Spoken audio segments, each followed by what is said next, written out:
Welcome back to another edition of the Futbol Forever podcast, a podcast where we talk about the LigaMX and everything going on around Mexican football. Boy, was I wrong. Boy, was I so wrong in my prediction for the Mexico versus Sweden match. I predicted a 3-1 victory for El Tri, and it was almost the total opposite. I mean, even worse than the opposite of that. A 3-0 dominant victory for Sweden, a total disaster, a nightmare match for Mexico, but thank you. Gracias, Korea. Thank you to Korea. They pull off the upset. They defeat Germany 2-0. And that got Mexico through. But that wasn't the only thing, because I don't want to be one of those people that is like, Mexico only got through because of Korea's victory, this and that. Sure, it really helped that Korea won. You know what I mean? Like, because Mexico didn't, Mexico had already done their homework. They earned 6 points, a victory against Germany, a victory against Korea, so they earned their spot in the next round.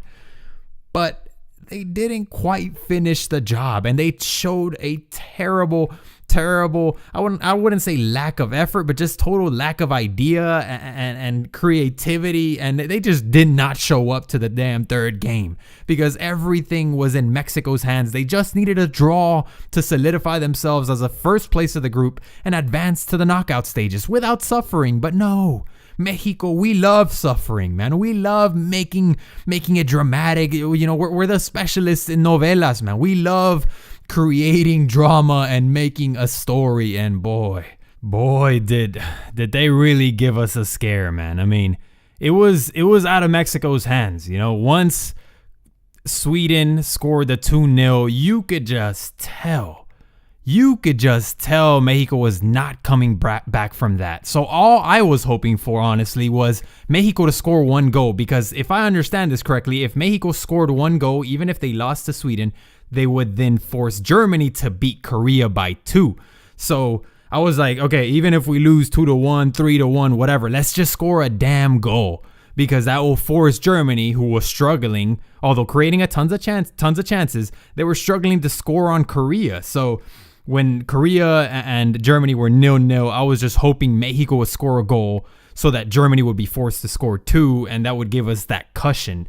But that didn't happen. Mexico could not score on Sweden, and I was watching the game, and it was very, very frustrating because it was very evident that the team had no idea how to break down Sweden's defenses. Sweden had a game plan, and they executed it to perfection. And Mexico, they were just trying to feed El Chucky Lozano. Chucky Lozano was trying to take on 2 defenders. That just was not gonna work. So, to say the very least, a very, very stressful and infuriating and scary and all of the above game to watch, that Mexico versus Sweden, because you're watching the game, it's not looking good, you're down 3-0, and all your hopes lie with Korea. For Korea to somehow pull off what seemed to be impossible before the game even started. But as the Korea and Germany match is progressing, I was reading tweets. I wasn't even actually watching the Korea versus Germany. I think I would have died if I did.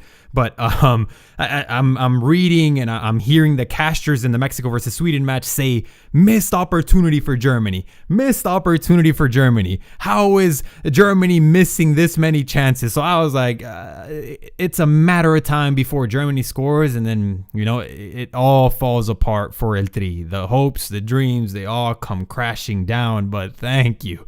That didn't happen, baby, because that would have been absolutely heartbreaking, man. And I don't think the guys deserve this. You know what I mean? Like I said, they earned the 6 points. They did their work previous to the third match. They did their work. They beat Germany. They beat Korea. 6 points well earned with good football.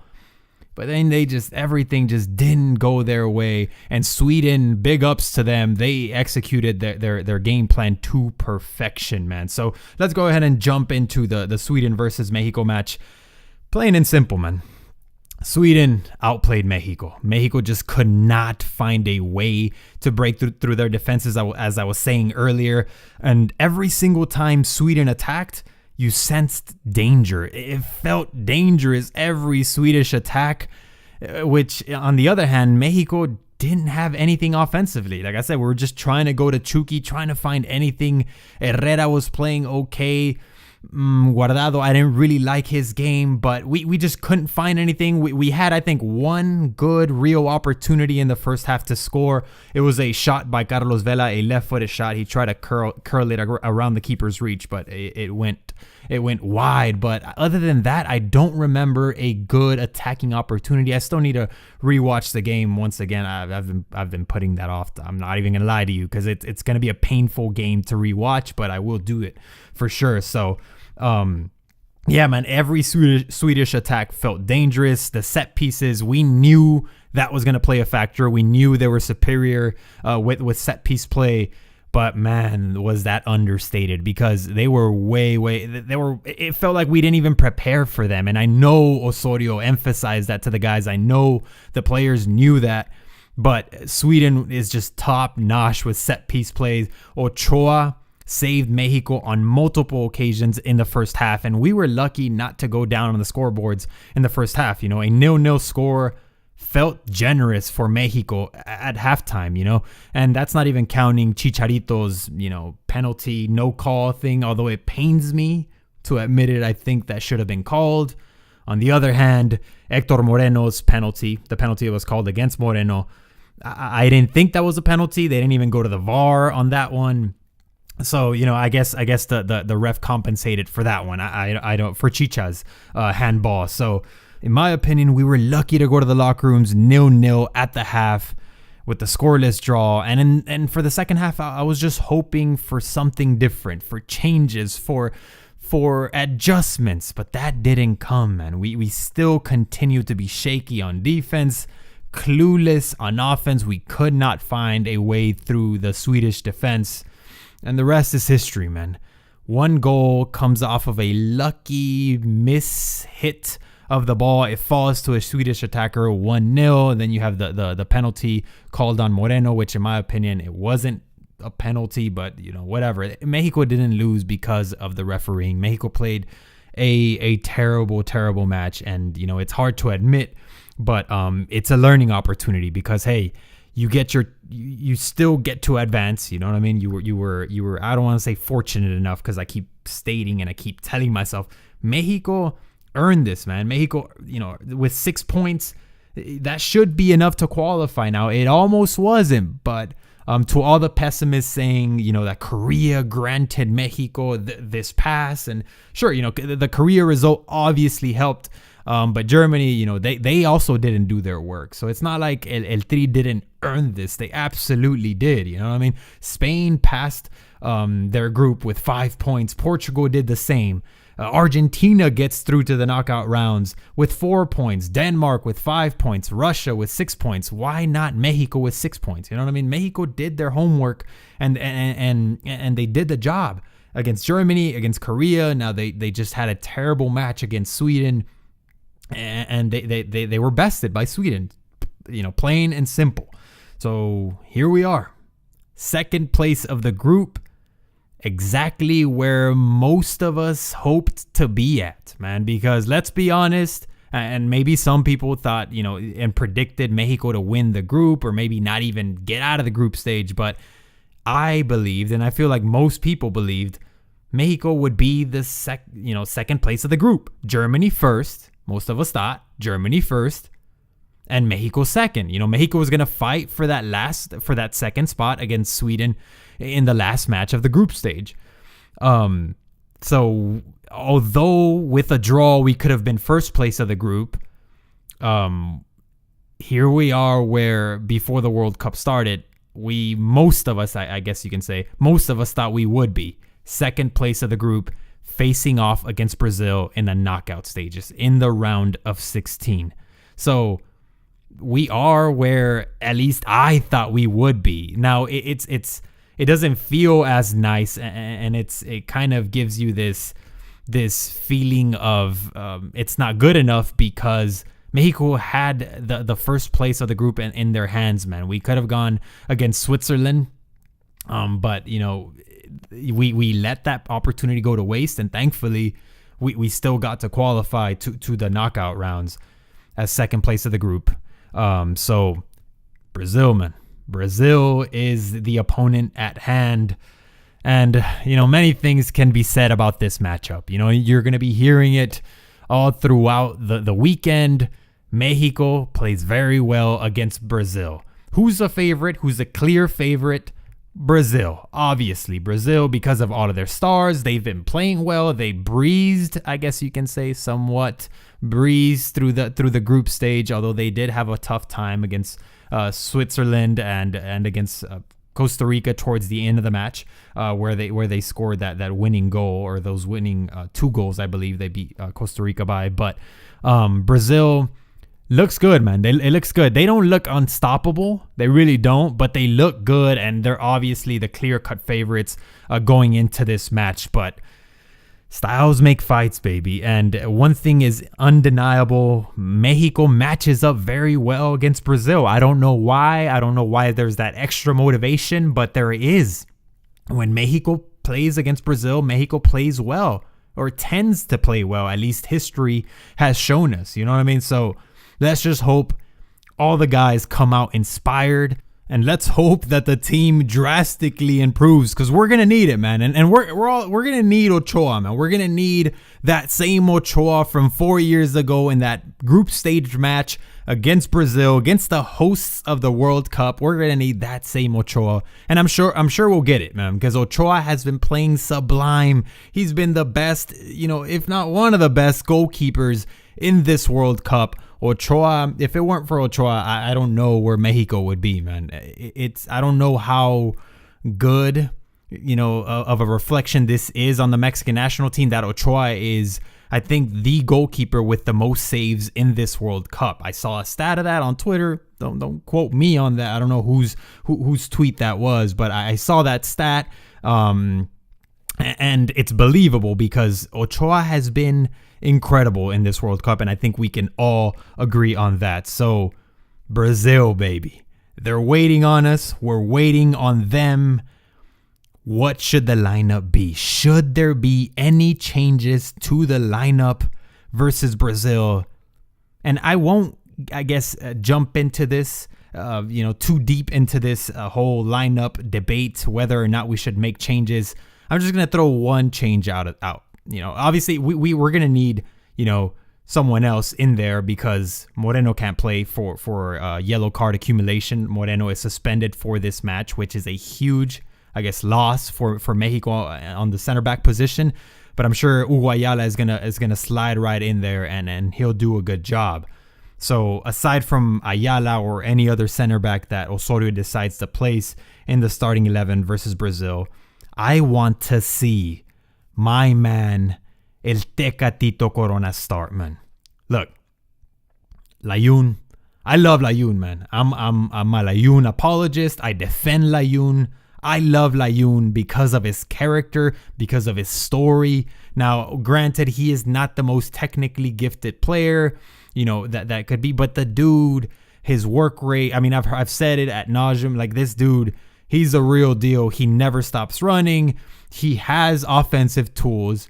Not the best offensive tool, but he has offensive tools. Defensively, he's solid as well. Layun, I love Layun. I understand why he's in the starting 11. But I want something different, man. I want something different against Brazil. And maybe this is me being dumb, and maybe this is a stupid suggestion, and it probably won't even come to fruition, and Osorio won't go through with this. But I would like to see El Tecatito Corona in the place of Layun for this match against Brazil. Now, since it is Brazil, and it's going to be, I guess, what we're expecting, a similar game to the one played against Germany in our first match, we might have to leave Layun in the starting 11. You know what I mean? Because Layun's work rate and his defensive capabilities surpass that of Tecatito's. But Tecatito, he came into the match against Sweden, and he gave the offense a tiny spark. Everything was bad in the Sweden match. Honestly, everything was bad. but Tecatito had some plays there that gave me, that opened my eyes just a tiny bit, man. And we know Tecatito can do that. He's explosive, but his problem is he's inconsistent. Sometimes he exaggerates a little bit and hangs on to the ball a little bit for too long. His crossing could get better, but I want to see, man. It's just a want, and I completely understand if no one else agrees, and if Juan Carlos Osorio, he's probably not gonna go through with it because the man knows what he's doing, and but I don't know, man. It's just a want. It's something I want to see, man. El Tecatito versus Brazil, please let me see it. He'll fit right in there with Neymar. The ball control. You know what I mean. I want to see it, and I don't know why. I just want to see it, and I feel like Tecatito Corona will give the offense a bigger spark, but then I am worried about what it means for the team defensively. I get it. I get why Layun is where he is in the starting lineup. So one last thing I guess I wanted to say in regards to the Sweden match and everything that came out of that match. Edson Alvarez had a terrible game. Edson Alvarez probably had the worst game of his career, if I'm being honest. It's the worst game that I've ever seen him play, both with America and with his, this early career of his with the Mexican national team. It's the worst game that I've seen him play. Everything went wrong for him. And the cherry on top was that own goal. That was it, man. So it was gut wrenching and a little bit heartbreaking to see him, after the ref blew the whistle at the end of the match, just fall to his knees and cry. But then it was a little, I guess, not infuriating, but frustrating to see certain part of the Mexican fan base just completely destroy and rip the kid apart. I mean, he's only 20 years old, and that's not an excuse. He's made the roster, and he's expected to perform because he's taking up a spot, especially if you're starting. You know what I mean? So you're expected to perform. He didn't this match. But everyone was bad. Everyone was bad. It wasn't just him. He was put in very tough situations for most of the match. He was put in situations where he had to guard two players himself, and that's almost an impossible task. But, Edson, I'm glad to see, his posts on social media and the way he's taking it. It's a learning experience. Like I said, he's only 20 years old. For people that don't like him or are done with him, because I have a coworker, this is why I'm saying that I have a coworker that I was having an argument with. I was having an argument because I felt like I had to defend Edson and get him to realize that, hey, man, whether you like it or not, he's there, he's playing, and you're going to see him for many, many more years to come, because Edson Alvarez is not going anywhere. He's only 20. He's already starting in his first World Cup. He's going to get more opportunities. He's going to grow as a player, and hopefully we get to see him in the best European leagues. But, I was disappointed to see people, ripping him apart. Sure, he had a bad game, and he's the one that looked the worst. If you had to say who looked the worst, you could probably say Edson Alvarez, because of the own goal, and he was put in those tough situations. So it made him look bad, you know what I mean? But he was bad. So was everyone else. No one had a good game except for maybe Ochoa. You can't blame him for any of the goals. He if it wasn't for Ochoa, we might have lost by more. But yeah, man, I just wanted to say those a couple of thoughts on the whole Edson Alvarez hate situation. Let's hope he gets up from this. Actually, I'm sure he will. He'll be okay. We'll see if he makes the starting lineup against Brazil. That would trigger a ton of people, man. But I'm happy that Edson's taking it well, and I'm sure he'll be okay. So anyways, that's all I have for you guys. Be on the lookout for a Liga MX. Yes, you heard it right. A Liga MX video that's coming out tomorrow. I guess I'll give you the topic of the video. It's my top 5 transfers for this Liga MX offseason.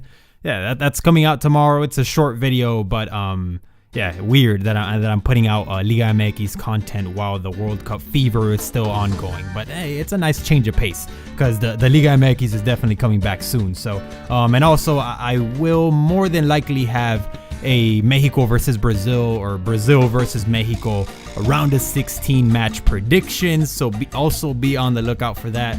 There we'll debate and we'll talk about and discuss what we think the lineup should be, and then also obviously I want to hear your predictions for the Brazil match. So anyways, thank you guys so much for watching. I hope you guys have a fantastic weekend, and I'll catch you guys on the next one. Futbol forever out.